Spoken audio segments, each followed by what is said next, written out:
안녕하세요. 이번 강의부터는 철근 콘크리트 전단 설계에 관련된 강의를 시작해 보겠습니다. 이번 강의에서는 전단 설계를 이렇게 해라 라는 내용보다는 앞으로 설명할 전단 설계는 이런 논리 구조로 좀 설명을 할 거다 라는 내용의 강의가 될 것 같습니다. 내용을 시작하기에 앞서서 우리가 이제 어디쯤 위치해 있는지를 좀 살펴볼게요. 거의 대부분 철근 콘크리트 책은 앞부분에 굽힘 설계, 이제 휨 설계죠.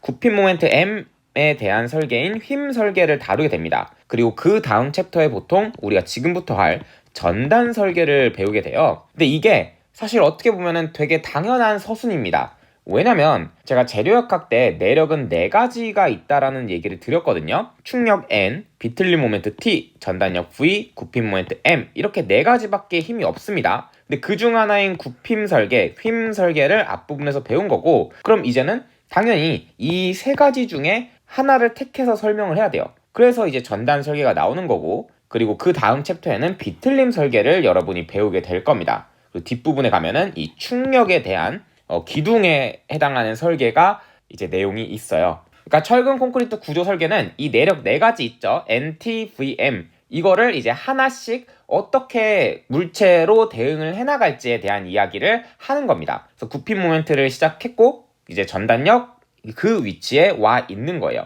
그리고 앞으로는 비틀림을 배울 그 위치에 있는 거고요. 이제 이렇게 되게 당연한 순서대로 전개가 된다라는 걸 아시면 되고, 힘은 이제 4가지가 있지만 그 어떤 책이 쓰고 있는 논리 구조 자체는 굉장히 흡사합니다. 보통은 지금 제가 이 슬라이드에서 적어온 설계의 기본을 시작으로 해서 내용들을 뻗어나가요. 그러니까 모든 챕터가 거의 다 그렇게 전개가 됩니다. 그래서 저는 이번 강의에서 내력에 상관없이 모든 설계의 가장 기본이 되는 요소를 설명을 할 겁니다. 모든 설계의 기본이 뭐냐? 일단 이거를 하기 앞서가지고 제가 이 내용은 사실 휨 설계를 할 때도 비슷한 내용 설명을 한번 했었는데 아마 내용이 많이 겹칠 겁니다. 그래서 이 슬라이드에 있는 용어들을 전부 다 난 익숙하게 아는 분들은 이 강의를 그냥 뛰어넘고 가시거나 아니면 배속을 하고 들으시면 됩니다. 자, 그러면 시작을 해볼게요. 자, 설계의 기본은요. 일단 이 문장을 만족해야 됩니다. 설계 강도가 소요 강도보다 무조건 크거나 같아야 한다. 근데 한국말 단어가 좀 어렵죠? 이제 특히 얘네들은 상관이 없는데 이 소요라는 단어가 굉장히 안 익숙합니다. 그리고 개인적으로 저는 이 단어를 별로 좋아하지 않아요. 소요 강도라는 말을. 자, 왜 그런지 좀 설명을 하기 위해서 얘네들의 영어 단어가 뭔지 좀 써볼게요. 이 설계는 디자인이라고 하시면 돼요. 그리고 여기 있는 이 소요는요, 영어로 required라고 하시면 됩니다. 자, 이 required를 먼저 좀 설명을 할게요. required가 무슨 뜻이죠? 이제 뭐 요구하다, 그리고 이제 소요하다라는 뜻이 있어요. 그러니까 소요가 요구라는 뜻이고 그 소요 때문에 이 소요 강도라는 말이 붙은 것 같은데 제 생각에는 그것보다는 required가 갖고 있는 필요로 하다라는 뜻이 있습니다. 그 단어를 좀 썼으면 좋지 않았을까라는 생각이 들어요. 이 소요 강도 required는요, 내가 필요로 하는 강도라는 뜻입니다. 이 필요로 하는 강도라는 게 뭐냐? 내가 건물을 짓는다고 좀 생각을 해볼게요. 그러면 이 건물을 짓기 위해서 설계를 해야 되는데 그중 뭘 좀 고려해야 되냐? 얘 건물이 얼마의 힘을 버티게 설계를 해야 될까라는 내용이 필요해요. 그러니까 뭐 지진이 좀 자주 일어나는 지역은 지진도 버티게 설계를 해줘야 되고, 예상되는 하중이나 그런 게 없으면 좀 약하게 설계를 해야 되겠죠? 그것처럼 어떤 건물을 짓기 전에 무조건 내가 얼만큼의 강도를 필요로 하는지를 측정을 해와야 됩니다. 그러니까 예상을 해와야 돼요. 그 의미의 필요로 하는 강도예요. 내가 지금부터 지을 건물이 얼만큼의 강도를 필요할까? 그러니까 얼만큼 단단해야 될까? 내게 필요한 강도가 얼마일까를 재우는 겁니다. 그게 바로 required strength 혹은 이제 소요 강도라고 부른 거예요. 이 설계 강도는요, 버티는 강도라고 좀 생각을 해주시면 됩니다. 자, 내가 필요로 하는 강도, 건물을 지을 때 얼만큼이 필요한지 10kN으로 예측. 근데 내가 만들 건물이 얼만큼 버틸까? 해봤더니 12kN 정도 버티게 내가 만들 수 있을 것 같아. 그러면은 이게 크다? 그럼 얘는 안전한 겁니다. 근데 만약에 예상되는 내가 필요로 하는 강도는 10kN인데 내가 건물을 만들고 강도를 예측해봤어요. 이 건물이 얼만큼 버틸까 해봤더니 9kN이라면 얘는 이제 안전하지 않은 거겠죠. 9kN까지 난 버틸 수 있는데 10kN의 하중이 오면 부서질 거잖아요. 그래서 설계 강도, 소요 강도가 그런 의미였고 이 식을 만족하는 게 설계의 기본 중에 기본입니다. 그러니까 이거를 만족하지 않으면 그거는 그냥 나가리가 되는 거예요, 바로. 사실 이렇게 식으로 그리고 용어로 어렵게 써서 그렇지 되게 당연한 얘기죠. 내가 예상해서 필요하는 강도 측정, 그리고 내가 만들 버티는 강도가 그것보다 크면 얘는 안전 한 건 너무 당연한 논리인 것 같습니다. 자, 그러면 좋아, 여기까지는 알겠는데 우린 지금 역학을 하는 입장이잖아요. 혹은 이제 수학, 물리를 하는 입장인데 그런 학문을 할 때 굉장히 중요한 거는 수치화가 매우 중요합니다. 그러니까 이러면 안 돼요. 자, 내가 얼만큼의 강도가 필요할까? 얼만큼 건물이 단단해야 할까 할 때 좀 많이 단단하면 될 것 같아 라는 표현은 별로 이제 이과적이진 않습니다. 정확히는 10kN의 강도가 필요해, 혹은 뭐 15kN, 이렇게 숫자로 표현이 돼야 돼요. 자, 그럼 그거를 어떻게 숫자로 표현할 거냐, 이런 필요하는 강도, 버티는 강도를, 그거를 설명하기 위해서 써놓은 문장이 그 다음 줄 영어로 돼 있는 표현입니다. 이렇게 생각을 하시면 돼요. 소요 강도는 영어로는 required strength가 맞습니다. 하지만 이제 다른 표현으로 여기 적어놓은 factored load effect예요. 그리고 설계 강도는 영어로는 design strength라고 부르고 다른 표현으로 reduced nominal strength라고 부르는데 그냥 소리는 다르지만 같은 용어를 칭하는 거다라고 생각을 하시면 될 것 같습니다. 근데 얘는 좀 어떤 정의에 관련된 거고 얘는 이제 어떻게 얘네들을 구할지에 대한 설명을 좀 더 잘 담아놓은 단어예요. 자, 이 factor load effect부터 보면은 load effect는 직역하면 하중 효과죠. 그냥 지금은 하중이라고 좀 생각을 해봅시다. 자, 그럼 이 factored는 뭐냐? 얘는 이제 가중치입니다. 그러니까 이 가중치 하중으로 어떻게 필요로 하는 강도를 계산을 할 거냐? 내가 건물을 지을 지역 혹은 뭐 용도에 따라서 이 건물의 예상되는 하중을 생각하는 겁니다. 그러니까 하중은 이제 예상 하중이에요. 뭐 아까 예시를 들어보면은 뭐 지진이 자주 일어나는 지역은 지진 하중이 얼만큼 일어날까 예측을 해보고, 바람이 좀 센 지역은 이제 풍하중이라고 부릅니다. 바람의 하중은 어느 정도 될까를 예상을 하는 겁니다. 이 예상치는 경험적으로 혹은 이제 실험적으로 사람들이 다 예상한 표 같은 게 있습니다. 그래서 그걸 보고 이 지역은 이 정도 하중을 예상해야 되는구나. 이런 건물을 지을 거면, 뭐 백화점을 지을 거면, 혹은 뭐 아파트를 지을 거면 이 정도 하중을 예상해야 하는구나로 예상치를 한 다음에 그 다음 이제 가중치 계산을 해줘야 되는데, 이건 왜 해주는 거냐면, 내가 만약에 푸드코트를 설계한다고 해봅시다. 뭐 푸드코트 바닥을 내가 설계를 할 건데, 이 바닥 위에는 푸드코트는 보통 지하에 있으니까 위로 건물을 올릴 기둥이나 벽이 위치를 할 거예요, 바닥 위에. 그 다음에 사람들이 좀 지나다닐 거니까 사람에 대한 하중도 예측을 해줘야 돼요. 그러니까 이런 하중들을 예측을 해주면 되는데 생각해보면은 사실 사람이라는 하중과 기둥과 벽이라는 하중은 성격이 조금 다릅니다. 왜냐면 기둥과 벽은 푸드코트를 철거하기 전까지는 계속 있는 애들이에요. 그 위치를 지키는 하중이고, 사람은 좀 왔다 갔다를 하는 하중이잖아요. 그러면 잘은 모르겠지만 바닥에 미치는 영향이 좀 다르지 않을까요? 그러니까 이제 이 정도 생각을 해볼 수 있는 거죠. 움직이는 하중과 고정되어 있는 하중은 그 영향이 좀 다를 거다. 그래서 이들의 가중치를 좀 다르게 계산을 해줘야 됩니다. 그러니까 영향이 다르니까. 그래서 내가 지을 건물의 하중을 예상하고 그 하중의 성격에 따라서 가중치를 계산한 뒤에 다 더합니다. 그러면 그게 최종적으로 이 건물이 버텨야 하는 하중이 아닐까요? 사람의 가중치 붙인 거, 기둥의 가중치, 벽의 가중치를 다 붙여서 더해서 뭐 1000kN이 나왔어요. 최종 1000kN을 버티면 된다. 이게 바로 내가 필요로 하는 강도라는 겁니다.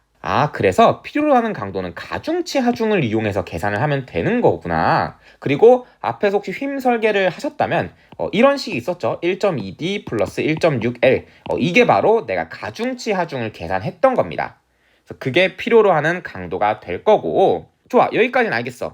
얘는 계산이 됐으면 설계 강도, 즉 내가 이 물체가 얼만큼 버티는지는 어떻게 알아? 라는 거는 reduced nominal strength라는 걸 계산하시면 됩니다. 자, 얘도 직역을 먼저 해보면 nominal strength는 공칭 강도라는 의미예요. 그리고 뭐 reduced는 이제 감소됐다는 얘기죠. 감소된 이라고 적읍시다. 자, 설명을 해볼게요. 일단 좀 어려운 단어 하나가 있죠. 이 공칭이라는 말이 뭐냐, 영어로는 nominal이라고 부르는데 얘는 이제 좀 쉽게 이론적 강도라고 생각을 합시다. 자, 근데 이론적이란 말도 조금 애매한 것 같아서 저는 재료역학 공식을 사용한 강도라는 의미로 쓰겠습니다. 그러니까 앞에서 재료역학은 다 배우고 오셨잖아요. 거기에 많은 공식들이 있는데 그걸 이용해서 만든 게 공칭 강도예요. 추가로 이제 설명을 좀 해보면은 내가 가중치 하중을 이용해서 필요 강도를 예측을 해왔어요. 그래서 물건을 만들었어요. 그러니까 물체를 만들었어요. 뭐 요런 이제 직육면체를 만들었다고 해봅시다. 자, 근데 얘를 만들 거라면 이제 치수 같은 게 다 정해지겠죠. 뭐 여기 A, 뭐 여기 B, 그리고 여기를 이제 C라고 하면은 A, B, C라는 길이를 이제 내가 다 정해서 산정을 해왔어요. 뭐 3m, 2m, 1m 막 이런 물체를 만들기로 했다면 우리는 재료역학 공식을 사용해서 얘가 얼만큼의 힘을 버틸 수 있는지를 생각해 볼 수가 있습니다. 어떻게 하냐? 뭐 이런 공식들 있죠. 시그마는 마이너스 i분의 my, 뭐 타우는 ib분의 vq, 뭐 이런 공식들이 뭐 기억이 안 나도 상관없습니다. 이런 게 있었어요. 이런 걸 이용하면은 아까 여기 제가 그린 직육면체 있죠. 치수가 정해졌을 때 얘의 강도가 정해지게 됩니다. 그러니까 얘가 얼만큼 버티는지를 공식을 사용해서 유도할 수가 있어요. 그냥 지금은 재료학 공식을 사용하면은 물체의 강도가 정해지는구나, 이런 식으로만 생각하면 됩니다. 자, 그럼 왜 이 강도를 감소를 시켜야 될까요? 그 이유는 이 물체를 실제로 만들 때 불완전한 요소가 되게 많기 때문에 그렇습니다. 만약에 아까 여기 있던 직육면체였죠? 직육면체의 공칭 강도, 공식을 사용한 강도를 해봤더니 12kN이라고 해볼게요. 이 물체는 12kN까지 버틸 수 있다는 걸 내가 공식으로 알아왔어. 하지만 이거를 직접 만들어 보잖아요? 뭐 제작도 하고 시공도 하고 그날 날씨 상황 같은 걸 반영을 하면은 12kN 안 될 수가 있습니다. 실제로는. 그러니까 뭐 한 9kN 이렇게 버틸 수가 있는 거죠. 이러면 문제가 생깁니다. 나는 이 가중치 하중을 12kN으로 예측을 해왔어. 그리고 공칭 강도, 공식을 사용해봤더니 15kN이야. 그러면 얘가 버티는 애가 15고 가중치 하중이 10이니까 얘는 안전하네 라고 생각을 하고 좋아, 이걸로 만들자. 승인이 떨어졌어요. 근데 제작 과정에서 오류가 생기고 시공 과정에서 오류가 생겨가지고 실제로는 10kN만 버티게끔 물체가 만들어져 버린 거예요. 이러면은 물체가 불안정하잖아요. 그래서 아예 이 설계 계획을 짤 때부터 그냥 실제로 감소를 시켜버립니다. 자, 내가 재료역학 공식을 사용해서 15kN이란 강도를 만들어 왔어. 근데 이거는 우리가 오류가 있을 수 있으니까 이 15kN이라고 하지 말고 차라리 그냥 9kN만 버티자고 생각을 처음부터 하자는 거예요. 그렇게. 그러면 아까 가중치 하중이 12kN일 때 얘는 승인이 떨어지지 않는 겁니다.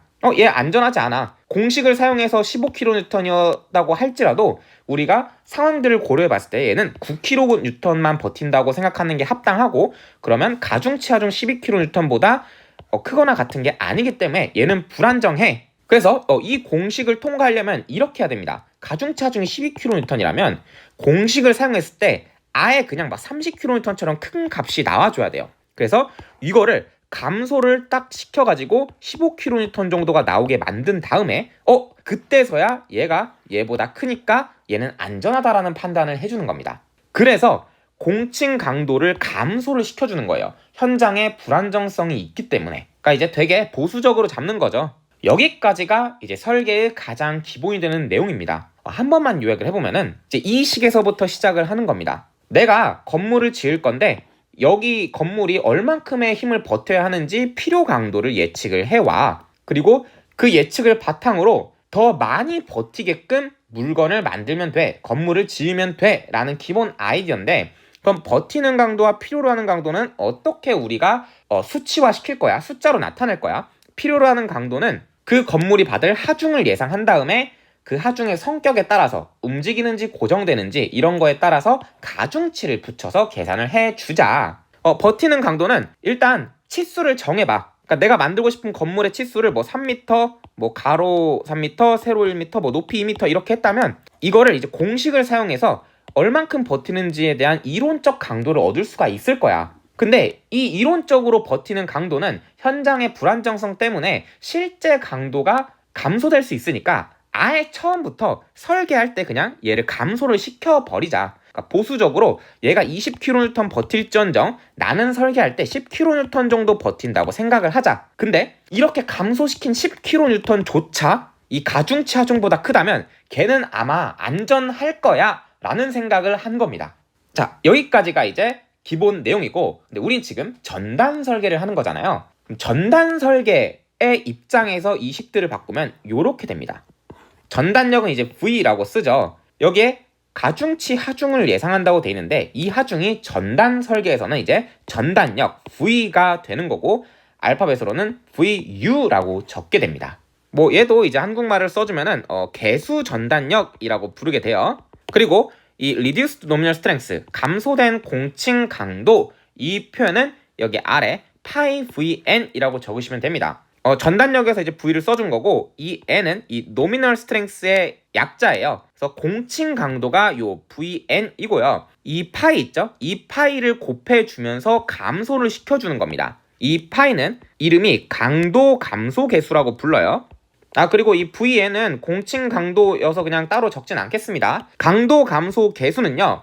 이게 휨이냐 전단이냐 충격이냐 비틀림이냐에 따라 바뀌지만 얘는 전단 설계에서는 무조건 0.75로 고정이 됩니다. 그러니까 이런 거죠. 내가 제로역학 공식을 사용해서 이 물체가 버틸 수 있는 강도가 100kN이라고 해왔어. 근데 강도 감소 계수가 0.75니까 여기에 곱해서 75kN이 나오죠. 75kN만 버틴다고 생각을 하자는 겁니다. 이 물체가. 공식을 사용하면 100일지언정 나는 현장의 불안정성 고려 75kN만 버틴다고 생각을 할 거야 라는 아이디어예요. 이 0.75는 그냥 실험적으로 사람들이 알아낸 겁니다. 우린 이제부터 강의를 어떤 논리 순서대로 갈 거냐. 파이, VN, VU 이렇게 세 가지가 있죠. 근데 파이 강도 감소 계수는 0.75다. 이거는 이제 내용이 없습니다. 파이에 대한 건 더 이상 알 필요가 없고 이제는 VN을 다뤄야 되고요. 그 다음 VU를 다뤄야 됩니다. 그래서 파트 자체가 두 개로 쪼개져요. VN에 대한 설명, VU에 대한 설명. 저는 VN에 대한 설명을 먼저 시작을 할 겁니다. 이걸 다음 강의부터 하면 되는데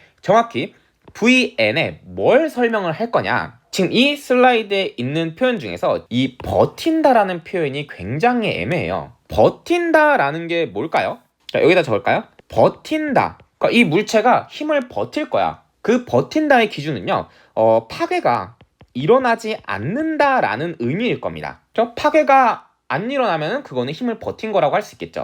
그럼 다음 질문은 뭐냐면 파괴가 안 된다라는 게 도대체 무슨 말일까요? 이런 얘기예요. 보가 이렇게 있어요. 그러면은 전단력 때문에 이제 파괴가 됐는데 이렇게 그냥 아예 쭉 부서지게 되면은 파괴가 된 게 맞죠? 그런데 이런 건 어떨까요? 보가 이렇게 있는데 절반만 이렇게 쪼개졌어요. 보가. 그럼 얘는 파괴가 된 걸까요? 아니면 파괴가 되지 않은 걸까요? 그러니까 이런 게 애매합니다. 아니 뭐 붙어 있으니까 근데 이 부분이 살아있으니까 파괴가 안 된 거지 라고 생각을 할 수도 있고요. 근데 절반 쪼개지면은 이 물체는 그냥 무용지물이잖아. 아예 못 쓰니까 그냥 파괴됐다라고 생각을 해야지 라는 의견이 있을 수도 있습니다. 그러니까 이렇게 파괴, 버틴다는 단어 자체는 굉장히 모호해요. 근데 우리는 이제 수학과 물리, 역학을 하는 입장에서는 이런 애매한 표현은 별로 받아들이고 싶지가 않습니다. 자, 그럼 파괴가 도대체 뭐냐? 거기서부터 다음 강의를 시작할 거예요. 파괴가 이거니까 이 정도를 버티게 설계를 해야 한다라는 논리로 제가 VN을 설명할 겁니다. 여기에 있는 내용은 일단 철근 콘크리트를 계속 배우면서 여러분이 알고 있어야 되는 내용들만 설명을 했습니다. 이번 강의 잘 복습을 해주시고 전 다음 강의에서 도대체 전단 파괴라는 게 뭘까에 대한 이야기로 찾아뵙도록 하겠습니다. 감사합니다.